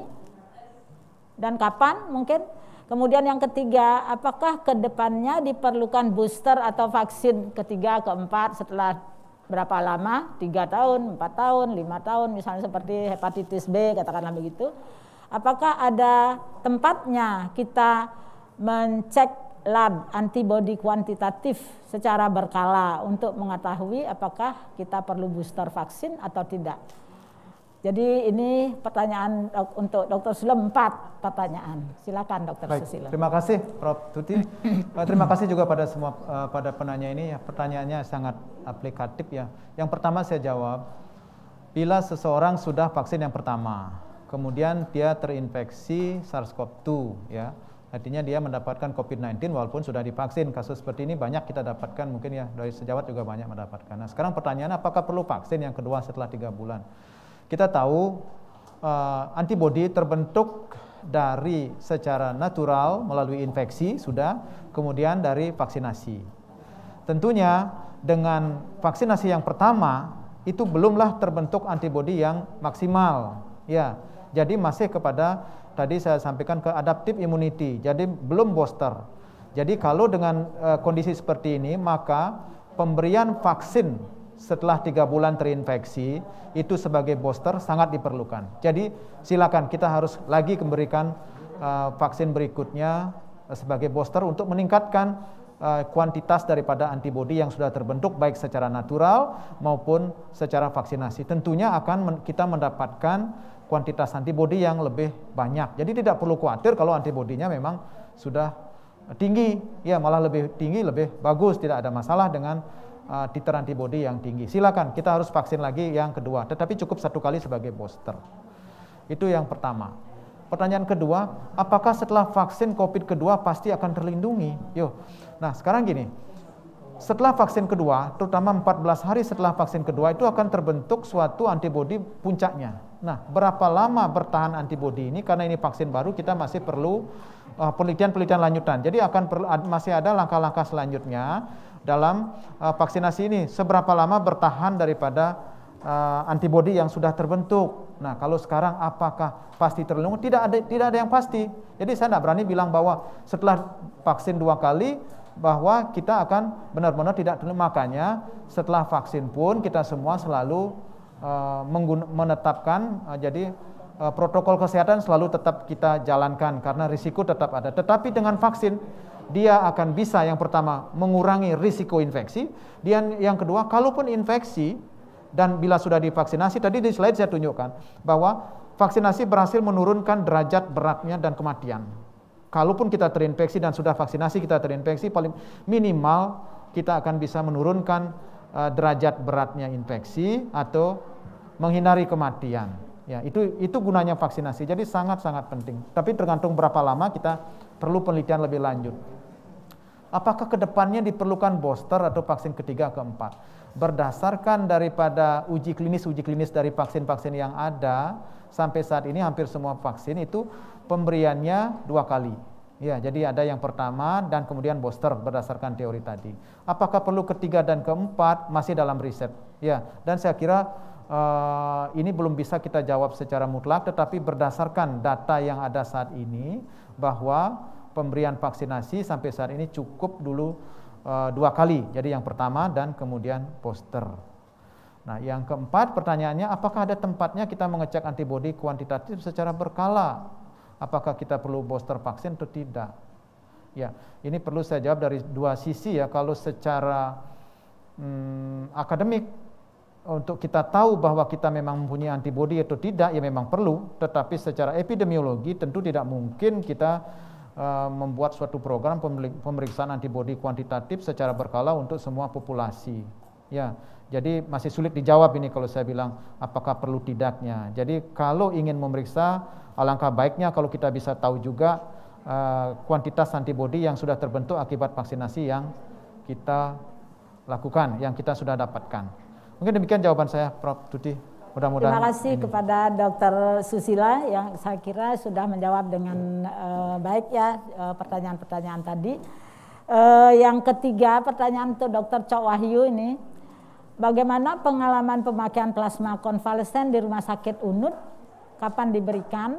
apakah yang dipakai sebagai parameter perbaikan dan apakah diberikan bersamaan dengan COVID-19 yang lain, bagaimana menilai efikasinya. Artinya diberikan seperti obat standar tapi juga diberikan konvalesen plasma, seperti itu modelnya. Silakan Dr. Cok. Terima kasih Prof. Terima kasih ini kepada dokter ataupun siapapun ini yang bertanya. Pengalaman kami di RS Unut menggunakan plasma konvalesen sampai sejauh ini terdapat 35 pasien. Kan memang bersamaan. Kapan diberikan? Nah ini standar penggunaannya di awal-awal kami lebih banyak memberikannya pada pasien berat ataupun life threatening. Ternyata hasilnya banyak yang mengalami kematian, dan di akhir-akhir ini kami memberikan pada pasien-pasien yang mulai menunjukkan gejala moderat tapi akan jatuh ke arah berat, kami akan memberikan plasma dan ternyata hasilnya jauh lebih baik. Kemudian dan apa yang kami nilai, biasanya kami memeriksa parameter-parameter inflamasi termasuk salah satu perbaikan foto ronsen, salah satunya juga salah kami bandingkan sebelum pemberian plasma konvalesen dan setelah pemberian plasma konvalesen. Ada tabel pemberiannya, jadi biasanya kami periksa pada sebelum pemberian plasma, hari ketiga setelah pemberian plasma, hari ke-7 setelah pemberian plasma, dan hari ke-21 setelah pemberian plasma. Biasanya itu yang kami lakukan untuk pemeriksaan toraknya. Kemudian pertanyaannya tadi, memang kebetulan kami tidak melakukan penelitian secara khusus mengenai plasma konvalesen tanpa diberikan obat yang lain, tidak, karena kebetulan pada saat pemberian plasma juga diberikan antivirus, kemudian diberikan juga antiinflamasi seperti anti interleukin 6 tetap kami berikan. Jadi mengenai mana yang bekerja efektivitasnya, apakah itu murni karena plasma atau karena obat-obatnya yang lainnya, itu saya belum bisa jawab Prof. Dalam artian memang belum ada penelitian yang khusus mengenai plasma konvalesen di RS Unut. Terima kasih Dr. Cok. Jadi memang untuk diketahui semua kita ya memang pandeminya setahun, kemudian kita pengalaman untuk mempelajari awalnya, kemudian pengalaman untuk mengobatinya dengan berbagai macam approach atau pendekatan, antivirus, plasma konvalesen, obat-obat antiinflamasi dan sebagainya, itu masih belum cukup data ya. Tetapi karena ini adanya emergency use, itu makanya semuanya dipercepat karena kita tidak bisa tinggal diam untuk mengatasi pandemi ini. Ini ada satu pertanyaan lagi untuk Dr. Susilo Utama ya. Bagaimana update untuk vaksin AstraZeneca, di mana dikatakan adanya efek pembekuan darah yang ditemukan di 4 uji klinis di Inggris, Brazil, dan Afrika Selatan. Apakah Indonesia sudah mendukung untuk penggunaannya karena sudah datang kan?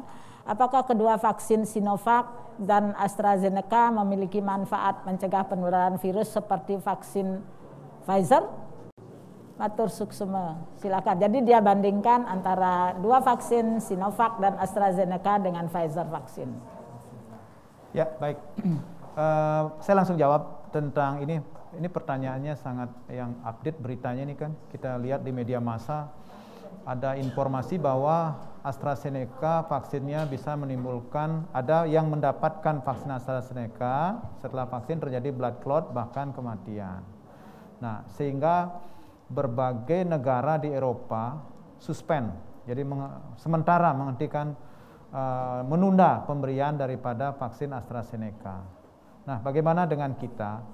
Jadi kita tahu bahwa adanya suatu kejadian ikutan pasca vaksinasi atau adanya suatu efek samping yang berat tentu perlu penelitian lebih lanjut.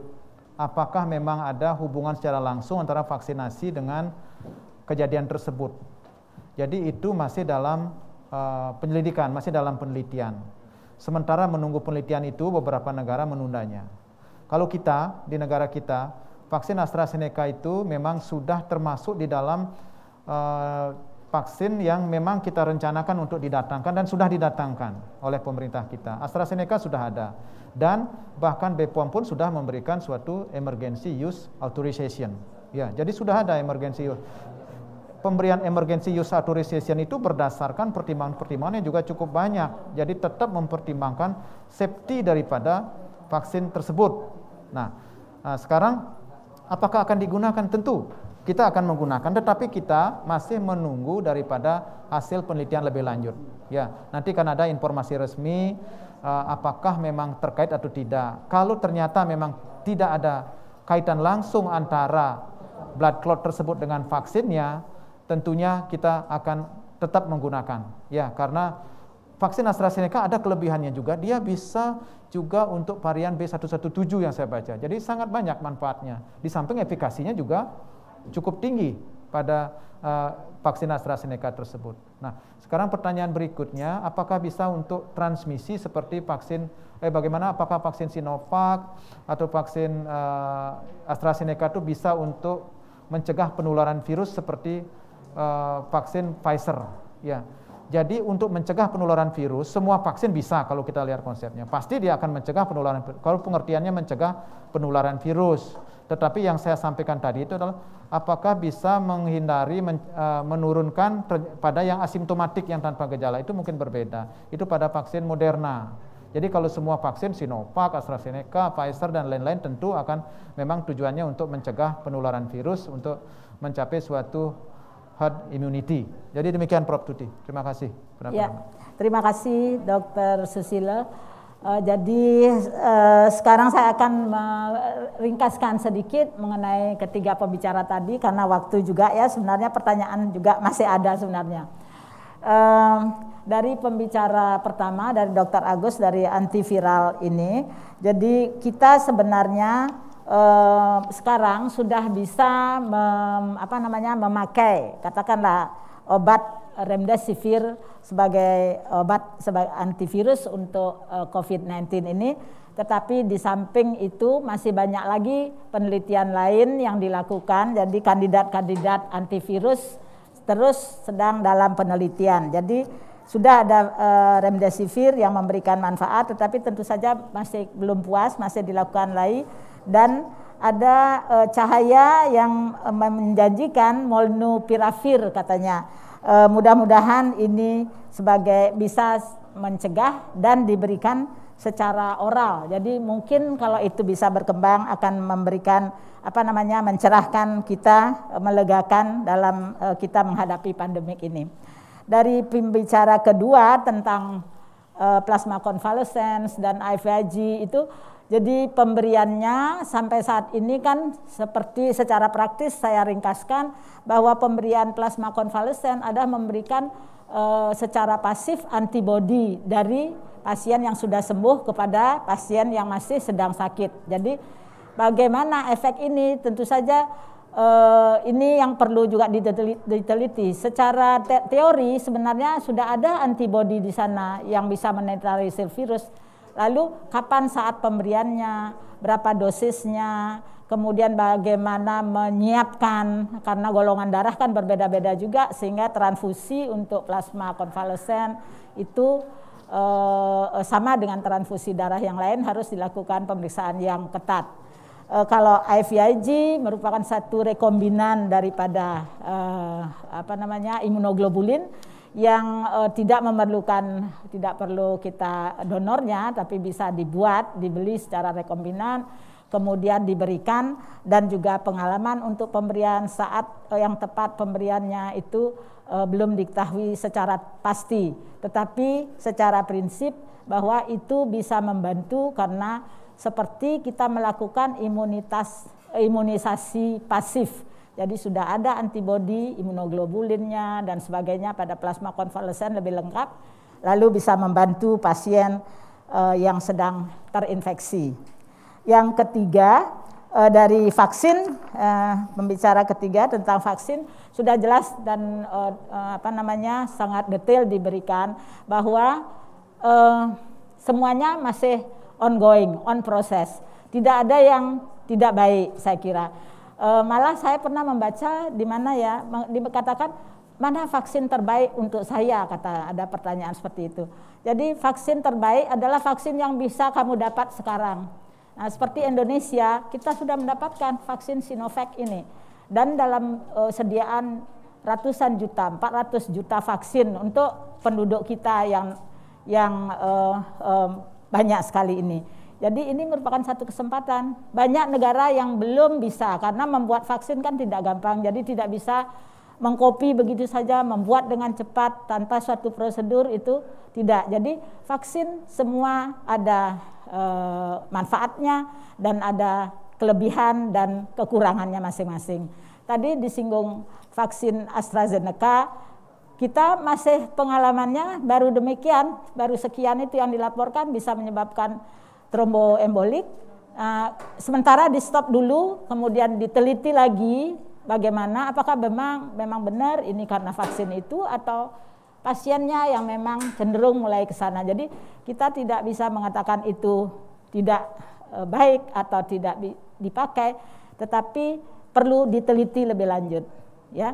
Jadi karena itu baru dihentikan saja, bukannya sudah dicabut, dihentikan, diteliti lagi, diperbaiki barangkali di mana kekurangan daripada vaksin ini, sehingga nanti kita bisa mendapatkan berbagai jenis vaksin.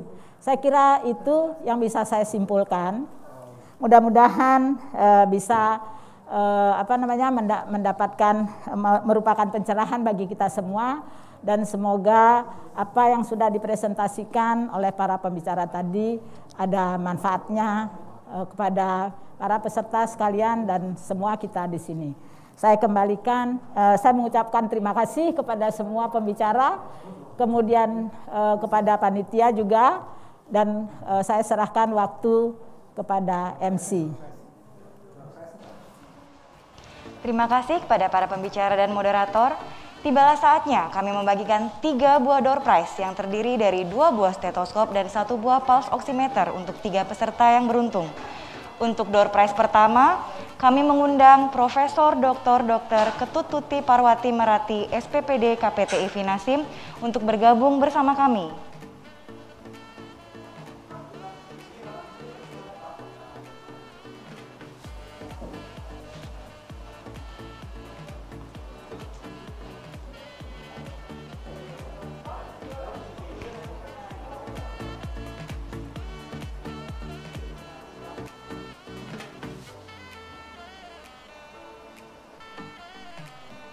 Ada door prize.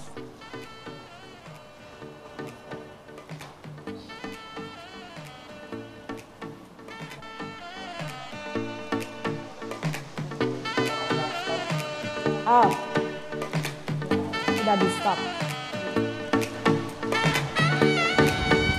Diulangi? Sudah. Yang dapat pertama ternyata adalah Dr. Mentari Dwi Putri. Dr. Mentari Dwi Putri ternyata. Ya. Karena ada 3, ini yang pertama ya. Selamat untuk Dr. Mentari Dwi Putri. Masih ada ikut join? Apakah tetap berlaku walaupun sudah tidak online sekarang? Saya kira tetap ya, tetap berlaku. Kemudian ya, diulang yang selanjutnya. Oke, ya. Jadi yang untuk ini ya, yang untuk Dr. Mentari Dwi Putri. Ya, diulang. Nggak, masih ada 3 kan, baru 1. Oke. Tolong yang selanjutnya. Ya, Dr. Agus. Selanjutnya Dr. Agus ya, yang muter. Nah, belum muter. Ya. Berhenti. Stopnya masih muter. Nah, Oi. siapa dokternya? Ulang ya. Diulang. 1, 2, 3, stop.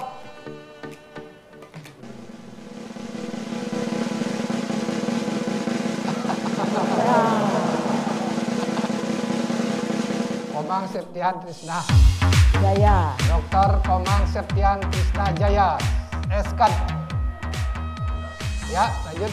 Dr. Susilo selanjutnya.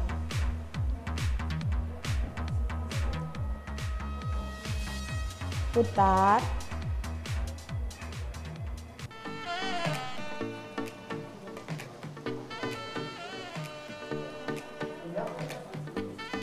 Dr. Susilo. 3, 2, 1. 3, 2, 1. Ya, putar. Stop. Belum mutar. Pemenangnya, the winner. Pemenangnya adalah Dr. Novi Wiguna Chandra. Ya, jadi kita udah punya 3 pemenang. Nanti dikirim aja. Ya.